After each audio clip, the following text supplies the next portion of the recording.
And then I wanted to ask you about coaching because we see so much turnover still in Yeah. WNBA coaching roles.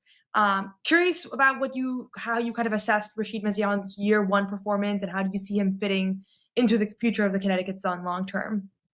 Yeah, I think we knew coming in, right? We knew this year was going to be a challenge, right? And one thing, we're very realistic, right? I think it would have Yeah. been totally unrealistic to expect, hey, come in, coach, and get us to the finals in year one. It just, we knew that wasn't going to happen, right? Unless there was an absolute miracle. So I think we were very realistic to understand that this year was about creating a foundation, right? Of getting things started. And so I would say, obviously, with a rough year, I think he was probably harder on himself than anything because he does want to be successful like all of us. But I think for a first year, he did pretty well in the sense of staying consistent, right? I think he had an idea and a vision when he came in.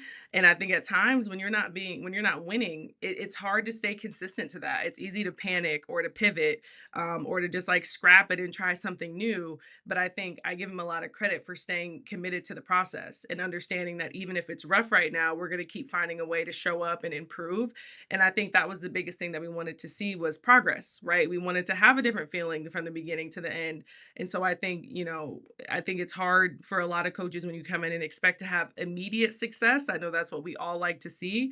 But sometimes, depending on your situation, I just don't know if that's as realistic as what we want it to be. So I think overall, he's still going to be our coach, right? We're not changing things up. And I think he's someone that we still believe in and understand, and we trust that he's going to help our team get to where we want it to be. But we're very bought into the process and appreciate that he is too. And that, even now we're in October, it's early off season, and we've been to work, right? Getting ready for the next season, how we can improve, how we can grow. So I'm very excited about, even though we have a long time, I'm very excited about next season and to see what he does with our team.